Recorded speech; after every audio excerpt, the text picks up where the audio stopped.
누가복음 5장에 보면 예수님께서 게네사렛 호숫가에 가십니다. 게네사렛 호수는 갈릴리 호수의 북서쪽을 일컫는 말인데, 그 호숫가에 배 두 척이 있는데 그 중에 한 배에 오르시게 되는데 그 배는 시몬의 배였다라고 말씀을 하고 있습니다. 육지에서 조금 떼기를 청하시고 앉으셔서 배에서 무리를 가르치시고 말씀을 마치시고 시몬에게 말씀하십니다. 깊은 데로 가서 그물을 내려 고기를 잡으라. 그러자 시몬이 선생님, 우리들이 밤이 새도록 수고하였으되 잡은 것이 없지만은 말씀에 의지하여 그물을 내리겠습니다 하고 그물을 내리니까 고기가 너무 많아서 그물이 찢어집니다. 옆에 있는 동무들에게 도와달라고 해서 고기를 잡았는데 두 배에 가득 채워서 그 배가 잠길 정도로 고기를 많이 잡았습니다. 그러자 다음 순간 시몬 베드로가 이를 보고 예수님의 무릎 아래에 엎드려서 말합니다. 주여, 나를 떠나소서, 나는 죄인이로소이다. 그때 예수님께서 시몬에게 말씀하십니다. 무서워하지 말라. 이제 후로는 내가 사람을 취하리라. 그러자 그들이 배들을 육지에 대고 모든 것을 버려두고 예수님을 따르게 됩니다. 만약 오늘 베드로가 예수님을 만나지 않았다면, 그리고 만났더라도 그 말씀에 순종하지 않았더라면 어떻게 되었을까요? 먼저는 자기가 죄인인 것을 몰랐을 것입니다. 예수님을 만나게 될 때, 그 말씀을 듣고 그 가르침을 받게 될 때 우리에게 일어나는 놀라운 사건이 있습니다.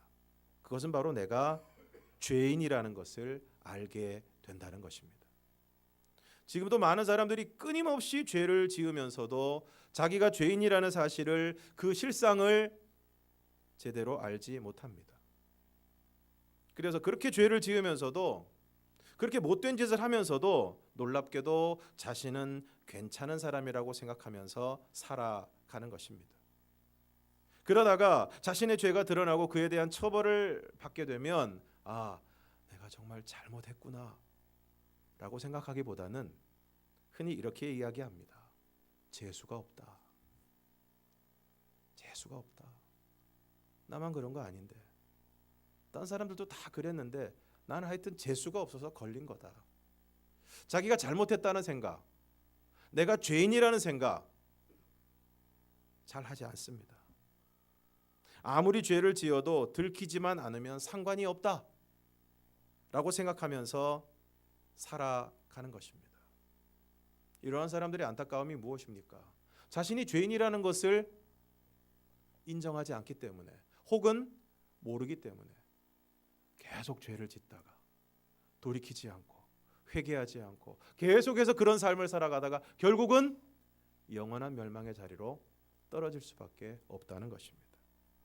그런데 예수님을 만나면, 그 말씀을 들으면 자신이 죄인이라는 것을 알게 됩니다. 그리고 오늘 시몬 베드로가 예수님을 만나지 않았다면, 그리고 그 말씀에 순종하지 않았다면 어쩌면, 거의 확실하게 계속해서 그 게네사렛 호숫가에서 아침이면 배를 띄워서 고기를 잡았을 것입니다. 계속해서 고기를 잡고 숯불을 피워서 고기를 구워 먹고 그렇게 살았을 것입니다.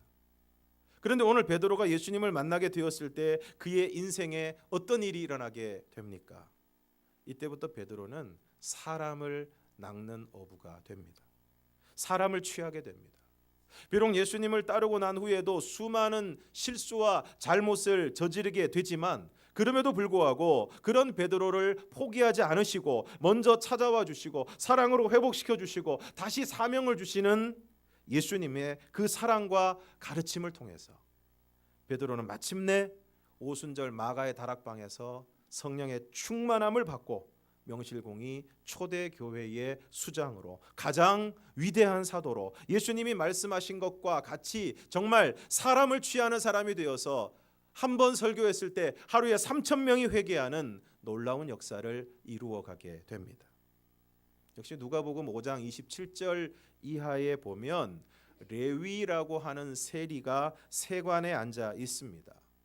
당시 유대 사회에서 세리는 죄인 중에 죄인이고 민족의 반역자였습니다.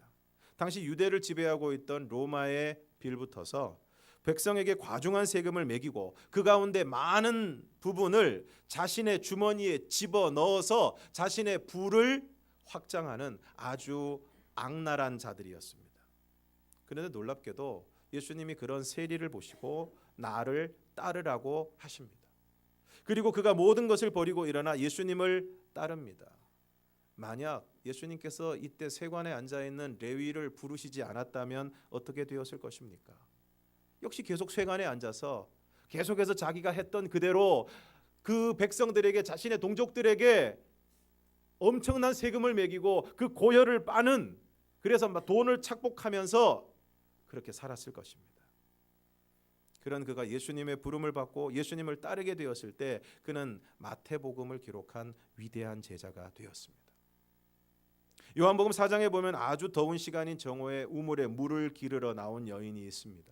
마침 예수님이 길을 가시다가 피곤해서 그 우물 곁에 앉아서 계셨는데 그 여인에게 물을 달라고 말씀하십니다. 그러면 그냥 물을 좀 주면 좋았을 텐데 당신은 유대인으로서 어찌하여 사마리아 여자인 나에게 물을 달라 합니까? 아주 까칠하게 반응을 합니다. 그러자 예수님이 이렇게 말씀하십니다. 요한복음 4장 10절을 함께 읽겠습니다. 시작. 예수께서 대답하여 이르시되 내가 만일 하나님의 선물과 또 내게 물 좀 달라 하는 이가 누구인 줄 알았더라면 내가 그에게 구하였을 것이요 그가 생수를 내게 주었으리라. 지금 너에게 말하고 있는 내가 누구인 줄 알았더라면 내가 그에게 구하였을 것이다. 그리고 그가 너에게 생수를 주었을 것이다. 오늘 우리가 예수를 믿고 신앙생활하는 데 있어서 중요한 것이 있습니다. 그것은 바로 예수님이 누구이신지를 제대로 알아야 한다는 것입니다. 교회를 오래 다녔지만 예수님에 대해서 잘 모르는 분들이 있습니다. 심지어 예수님에 대해서 오해하는 분들이 있습니다. 그냥 주일에 교회에 나오는 것으로 신앙생활을 다 했다고 생각하는 사람이 적지 않습니다. 그리고 예수님에 대해서 그냥 예수님은 나를 구원해 주시고 그리고 내가 뭐 필요한 거 있으면 기도하면 그거 들어주시고 그냥 나에게 평안을 주시는 그러한 분으로만 생각하고 있습니다. 그냥 내 필요에 따라서 그것을 그때그때 채워주시고 그렇게 해주시면 고맙고 그렇게 안 되면 불평하고 불만하는 그러한 신앙의 모습으로 살아가는 사람들이 적지 않습니다. 왜 그렇습니까? 예수님에 대해서 제대로 알지 못하기 때문에 그렇습니다. 그래서 오늘 예수님도 이 사마리아 여인을 만났을 때 처음으로 하신 말씀이 네가 만일 내게 물 좀 달라 하는 이가 누구인 줄 알았더라면. 예수님을 아는 것이 중요합니다. 그러자 여자가 말합니다. 당신은 물기를 그릇도 없고 그 당시에 유대는 우물에 각자 개인 두레박을 가지고 와서 물을 뜹니다. 우리나라 같이 생긴 두레박은 아니고 물 그릇처럼 생긴 두레박을 개인적으로 가져와서 물을 뜨는데 당신 지금 여기 지금 물기를 그릇도 없고 이 우물은 깊은데 도대체 어디서 물을 길어서 나에게 생수를 주겠다고 큰 소리를 칩니까? 그리고 이 우물은 우리 조상 야곱이 준 우물인데 당신이 야곱보다 큰 사람입니까? 예수님께서 이렇게 대답하십니다. 13절 14절을 함께 읽겠습니다. 시작. 예수께서 대답하여 이르시되 이 물을 마시는 자마다 다시 목마르려니와 내가 주는 물을 마시는 자는 영원히 목마르지 아니하리니 내가 주는 물은 그 속에서 영생하도록 솟아나는 샘물이 되리라. 예수님이 말씀하십니다. 이 물을 마시는 자마다 다시 목마르게 될 것이다. 여러분 정말 그렇지 않습니까? 요즘 날이 더워지니까 우리가 좀 더 분명하게 느끼지 않습니까? 한순간 우리가 갈증이 나서 그 목마름을 채운다고 해서 그 다음에 갈증이 오지 않습니까? 얼마 지나지 않아 갈증이 옵니다. 물을 찾게 됩니다. 그리고 오늘 이 말씀은 단순히 우리가 마시는 물만을 얘기하는 것이 아니라 우리가 이 세상을 살아가면서 세상 가운데서 추구하고 또 채우기를 원하는 세상의 만족을 이야기하고 있습니다. 우리 인간은 만족해야 살 수 있습니다. 채워져야 됩니다. 내가 원하는 것을 얻고 내가 원하는 성취를 얻어서 그것으로 만족할 때, 그것을 얻게 될 때 우리는 만족을 누리고 그 만족을 추구하면서 살아가고 있습니다. 문제는 세상이 주는 만족은 그 만족이, 그 유효기간이 너무 짧다는 것입니다. 오늘 우리가 뭔가를 얻기만 하면, 그리고 내가 원하는 그 일이 이루어지기만 하면 너무너무 행복할 것 같은데, 마치 영원히 목마르지 않을 것 같아서 그것을 끊임없이 추구하고 그것을 위해서 달려가고 그것을 얻기 위해서 분투하는 삶을 살아가는데, 여러분 이미 경험하신 것처럼 어떻습니까? 내가 그토록 얻기를 원하던 그것, 마침내 그것을 얻었을 때 어떻습니까? 그 행복이 오래가지 않습니다. 그 만족이 오래가지 않습니다. 내가 그 차를 사면 너무너무 기쁠 줄 알았는데, 한 10년은 기쁠 줄 알았는데 얼마 가지 않습니다. 내가 그 옷을 사 입으면 한 달은 기쁠 줄 알았는데 그렇지 않습니다. 시장에 갔는데 똑같은 옷을 입고 나온 사람을 보면 그 만족이 순식간에 사라집니다. 더 좋은 옷을 입고 나온 사람을 보게 되면 그 만족이 금방 사라져 버립니다. 그렇습니다. 세상이 주는 만족은 유효기간이 짧습니다. 또 목마르게 됩니다. 또 추구하게 됩니다. 그래서 오늘 우리 인생은 목마른 인생입니다. 그런데 내가 주는 물을 마시는 자는 영원히 목마르지 않는다는 것입니다. 그러니까 이 여인이 그 물을 달라고 그랬더니 예수님이 뭐라고 말씀하십니까? 네 남편을 데려와라. 아니, 영원히 목마르지 않는 물이 있다고 해서 그 물 달라고 했더니 갑자기 남편을 데려오라고 이야기합니다. 그래서 이 여인이 남편이 없다고 대답을 하니까 예수님께서 말씀하십니다. 너에게 남편 5이 있었고 지금 있는 자도 내 남편이 아니니 내 말이 참되도다. 처음 만났는데 자신의 형편을 너무나도 잘 아시는 그분 앞에 선지자시군요 이야기를 하고 난 다음에 예배에 대한 이야기를 하다가 마지막에 여인이 대화를 마무리하기 위해서 이렇게 이야기를 합니다. 우리가 뭐 이러쿵 저러쿵 이야기해봤자 무슨 소용이 있습니까? 제가 알기로 메시아가 오신다고 하는데, 그리스도가 오신다고 하는데, 그분이 오시면 이 모든 것에 대해서 시원하게 말씀해 주시지 않겠습니까? 그때 예수님께서 뭐라고 말씀하십니까? 내가 바로 그리스도다. 내가 바로 메시아다. 그러자 여자가 물동이를 버려두고 동네에 들어가서 사람들에게 외칩니다. 와서 보라. 이는 그리스도가 아니냐? 만약 이 여인이 예수님을 만나지 않았다면, 예수님의 말씀을 듣지 않았다면, 예수님과 대화하지 않았다면, 그 대화를 통해서 진리에 대한 가르침을 받지 않았다면 어떻게 되었을까요? 계속 뜨거운 정오에 사람들의 눈을 피해 우물에 나와야 했을 것입니다.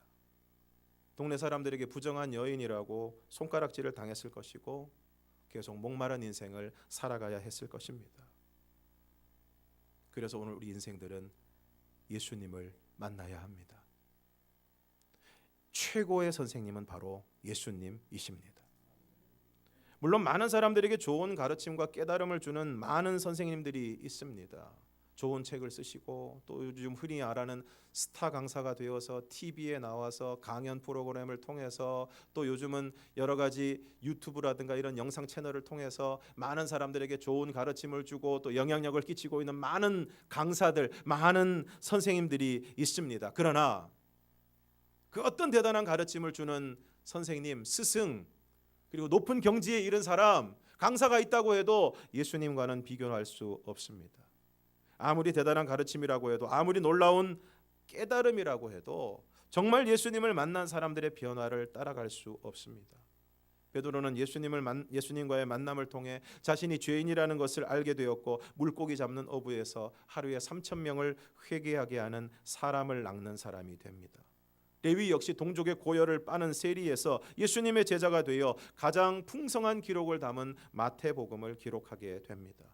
그리고 사마리아 여인의 극적인 변화는 그야말로 드라마틱합니다. 사람을 만나지 않기 위해 뜨거운 정오에 물을 기르러 나왔던 여인이 물동이를 버려두고 그토록 피했던 사람들을 향해 자신이 메시아를 만났다고 외칩니다.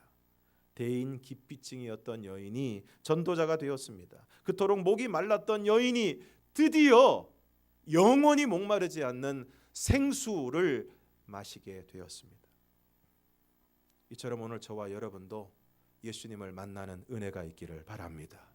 예수님에 대해서 제대로 알고 예수님을 인격적으로 만나고 그분의 말씀을 듣고 그분의 가르침을 받고 그분의 뜻대로 살아가는 삶을 통해서 오늘 저와 여러분에게도 예수님을 만난 사람들에게 일어났던 이러한 변화와 놀라운 기적이 일어날 수 있기를 주님의 이름으로 축원합니다. 교회에만 왔다 갔다 하는 것이 아니라 예배 시간에 몸만 앉아있다 가는 것이 아니라 정말 예배를 통해 말씀을 통해 그리고 여러분의 삶 가운데 여러분을 찾아오셔서 여러분을 만나주시는 그 예수님을 여러분이 만남을 통해서 시몬의 배 오르신 것처럼 레위의 세관에 찾아오신 것처럼 사람을 만나고 싶지 않아서 어쩌면 오늘 우리들도 사람들이 부딪히지 않는 시간에 움직이고 생활하는 그 모습 가운데 우리를 만나러 오시는 그 예수님을 만나게 되고 그 예수님과의 만남을 통해서 변화되는 은혜가 있기를 주님의 이름으로 축원합니다. 이렇게 예수님을 만나면 내가 누구인지를 알게 됩니다. 베드로가 고백합니다. 나는 죄인입니다. 그리고 비로소 의미 있는 삶을 살아가게 됩니다. 물고기만 잡다가 비로소 사람을 낚는 어부가 됩니다.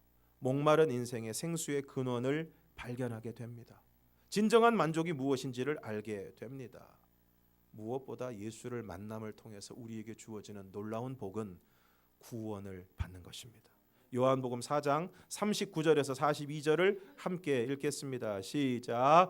여자의 말이 내가 행한 모든 것을 그가 내게 말하였다 증언하므로 그 동네 중에 많은 사마리아인이 예수를 믿는지라. 사마리아인들이 예수께 와서 자기들과 함께 유하시기를 청하니 거기서 이틀을 유하심에 예수의 말씀으로 말미암아 믿는 자가 더욱 많아 그 여자에게 말하되 이제 우리가 믿는 것은 내 말로 인함이 아니니 이는 우리가 친히 듣고 그가 참으로 세상의 구주신 줄 알미라 하였더라. 세상에 많은 선생님들이 귀한 가르침을 줄 수 있습니다. 놀라운 깨달음과 교훈을 줄 수도 있습니다. 인생을 완전히 바꾸어 버리는 큰 영향을 미칠 수도 있습니다. 하지만 오늘 예수님과 같이 우리에게 구원을 주실 수 있는 분은 예수님 한 분밖에 없는 줄로 믿습니다. 아무리 대단한 이야기를 들어도 아무리 대단한 가르침을 받아도 거기에는 공허함이 있습니다. 왜 그렇습니까? 죽음 이후에 우리의 삶에 대한 분명한 대답을 줄 수 없기 때문에 그렇습니다.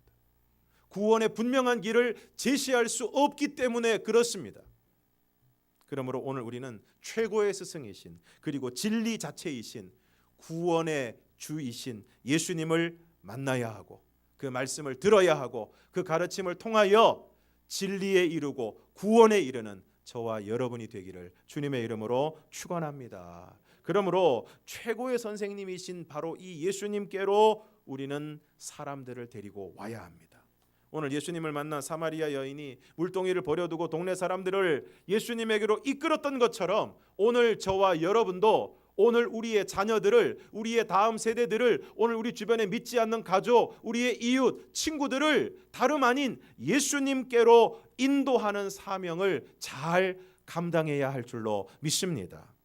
요한복음 1장에 보면 세례 요한에 대한 이야기가 나옵니다. 1장 6절에서 8절을 함께 읽겠습니다. 시작. 하나님께로부터 보내심을 받은 사람이 있으니 그의 이름은 요한이라. 그가 증언하러 왔으니 곧 빛에 대하여 증언하고 모든 사람이 자기로 말미암아 믿게 하려 함이라. 그는 이 빛이 아니요 이 빛에 대하여 증언하러 온 자라. 세례 요한은 증언하러 왔는데 곧 빛에 대하여 증언하고 모든 사람이 자기로 말미암아 믿게 하려 함이라고 말씀하고 있습니다. 이것이 사실은 예수 그리스도를 증거하고 예수님께로 사람들을 이끄는 좋은 교사의 전형입니다. 정말 좋은 선생님은 특별히 교회 가운데서 좋은 선생님은 자기를 드러내고 자신의 가르침을 설파하고 자신의 교훈을 주는 것이 아니라 철저히 예수 그리스도를 증거하고 그 사람을 예수님께로 이끄는 삶을 살아야 할 줄로 믿습니다. 그러므로 최고의 좋은 선생님은 어떤 선생님입니까? 그 선생님을 통해서 예수님이 증거되고 예수님이 가르쳐지고, 그래서 수많은 그 교훈을 받는 사람들, 그 가르침을 받는 사람들이 전부 예수님에게로 인도함을 받는, 그래서 오늘 세례 요한으로 말미암아 예수를 믿게 되는 것처럼 그 선생님을 통하여 예수님에게로 인도받고 예수님을 믿게 되는, 그렇게 하는 교사가 가장 좋은 교사인 줄로 믿습니다. 그래서 오늘 1장 14절, 요한복음 1장 14절을 함께 읽겠습니다. 시작. 말씀이 육신이 되어 우리 가운데 거하심에 우리가 그의 영광을 보니 아버지의 독생자의 영광이요 은혜와 진리가 충만하더라. 앞에서 말씀드린 것처럼 그는 이 빛이 아니요 이 빛에 대해서 증언하러 온 자라 그랬는데, 이 빛은 바로 예수님을 뜻하는 것입니다. 말씀이 육신이 되어 우리 가운데 거하시는데 은혜와 진리가 충만하다고 말씀하십니다. 그리고 이튿날 예수님이 자기에게 나아오시는 것을 보고 이렇게 이야기합니다. 29절 30절을 함께 읽겠습니다. 시작. 이튿날 요한이 예수께서 자기에게 나아오심을 보고 이르되 보라 세상 죄를 지고 가는 하나님의 어린 양이로다. 내가 전에 말하기를 내 뒤에 오는 사람이 있는데 나보다 앞선 것은 그가 나보다 먼저 계심이라 한 것이 이 사람을 가리킴이라. 이튿날 예수님을 보고 세상 죄를 지고 가는 어린 양이라고 또한 증거를 합니다. 35절 37절을 35절에서 37절을 함께 읽겠습니다. 시작. 또 이튿날 요한이 자기 제자 중 두 사람과 함께 섰다가 예수께서 거니심을 보고 말하되 보라 하나님의 어린 양이로다. 두 제자가 그의 말을 듣고 예수를 따르거늘. 그리고 이튿날 자기 제자 중 두 사람과 함께 서 있다가, 그러니까 이 제자들은 세례 요한의 제자들입니다. 그런데 함께 서 있다가 예수님을 보고 보라 하나님의 어린 양이로다 했을 때 두 제자가 세례 요한의 말을 듣고 예수님을 따르게 됩니다. 이처럼 최고의 선생님은 예수님을 증거하고 그래서 예수님을 따르게 하는 선생님입니다. 이처럼 세례 요한은 처음부터 예수님을 철저하게 증거했고 마침내 자신을 따르던 제자들까지도 예수님을 따르게 했습니다. 그러므로 오늘 우리 교회학교 선생님들은 철저히 예수님을 증거하고 우리의 아이들이 예수님을 따르게 해야 됩니다. 또한 가장 중요한 교사인 우리 부모님들도 우리 자녀들에게 철저하게 예수님을 증거하고 우리의 아이들이 예수님을 따르는 사람으로 세워질 수 있도록 최선의 노력을 기울여야 할 줄로 믿습니다. 오늘 우리 아이들이 예수님을 따르는 사람이 되기만 하면 우리 아이들의 인생을, 우리 아이들의 미래를, 우리 아이들의 모든 것을 우리 주님께서 책임져 주시고 선하게 인도하여 주실 줄로 믿습니다. 그리고 그러기 위해서 오늘 우리가 예수님처럼 행하고 예수님처럼 살아야 합니다.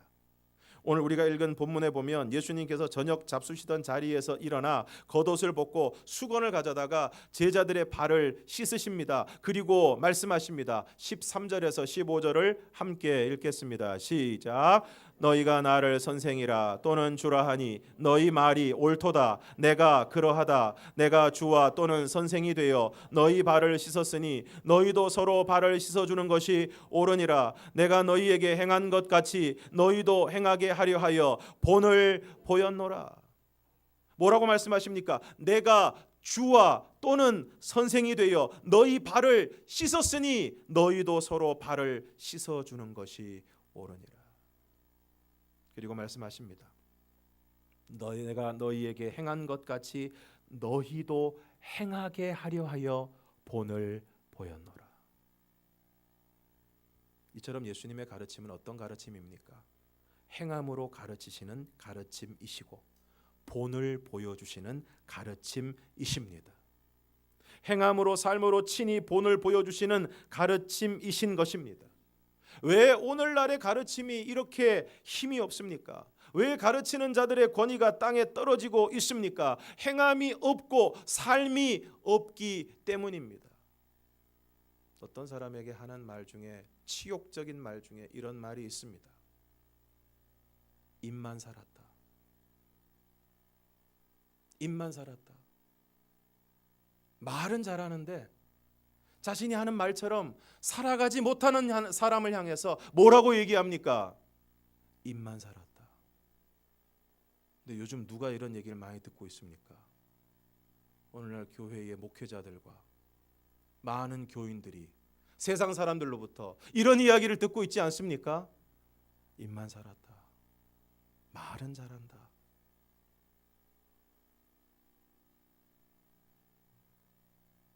마치 잎은 무성한데 열매를 찾을 수 없는 무화과 나무처럼 정말 오늘 우리 믿는 사람들이 그리고 저를 비롯한 목회자들이 말은 무성한데 말은 너무너무 잘하는데 행함이 없고 삶이 뒷받침되지 못하기 때문에 그 가르침이 공허한 가르침이 되고 가르치는 사람들의 권위가 땅에 떨어지고 있는 것입니다. 오늘 예수님은 대야에 물을 떠서 제자들의 발을 씻으십니다. 행하시고 본을 보여주십니다. 뿐만 아니라 하나님의 말씀을 전하시고 가르치신 그대로 자신을 십자가에 내어 주십니다. 오늘 주기철 목사님의 설교가 손양원 목사님의 가르침이 우리에게 큰 울림으로 다가오는 것은 그분들이 그 설교대로 그 가르침대로 자신의 모든 것을 내어주시기까지 그 말씀을 따라 사셨기 때문입니다. 이처럼 말씀의 가르침은 행함으로 순종으로 삶으로 가르쳐지는 것입니다. 사랑하는 성도 여러분, 오늘 우리는 과연 말씀의 가르침을 따라 행하고 있습니까? 오늘 우리에게 발을 씻기는 섬김과 나를 내어주는 십자가의 삶이 나타나고 보여지고 있습니까? 어쩌면 오늘 우리는 주변에서 십자가를 너무 쉽게 발견하지만 실제로 십자가의 삶을 살아가는 모습은 발견하기가 너무 어려운 시대를 살아가고 있지 않습니까? 저는 오늘 저와 여러분이 대야에 물을 떠서 다른 사람들의 발을 씻을 수 있기를 원합니다. 말씀대로 살아가는 삶을 통해 다른 사람들에게 예수 그리스도를 증거하고 예수 그리스도의 가르침을 보여줄 수 있는 하나님의 사람이 되기를 주님의 이름으로 축원합니다. 특별히 오늘 우리 교회 장로님들이 우리 모든 교인들에게 그리고 우리 모든 다음 세대들에게 우리의 청년들에게 믿음의 본이 되고 삶의 본이 되는 장로님들이 되실 수 있기를 바랍니다. 오늘 우리 권사님들이 우리 집사님들이 정말 우리 후배 성도들에게 교인들에게 다음 세대들에게 본이 되고 칭찬받고 존경받는 하나님의 사람이 되기를 주님의 이름으로 축원합니다. 가끔 어떤 성도님들이 어떤 권사님의 모습을 바라보면서 나도 그 권사님 같이 되었다는 이야기를 들을 때 마음 가운데 너무너무 기쁜 마음이 충만합니다. 이것이 최고의 가르침입니다. 흔히 이런 얘기가 있습니다. 너무 명확한 이야기를 할 때 말이 필요 없다 하는 얘기가 있습니다. 기독교적인 가르침에 적합한 말씀입니다. 말보다 주어지는 삶을 통해서 행함을 통해서 내가 먼저 행하는 모습을 통해서 본을 통해서 진정한 가르침이 이루어지게 되고 그것을 통해서 예수 그리스도가 바르게 증거되고 효과적으로 증거되는 역사가 있게 될 줄로 믿습니다.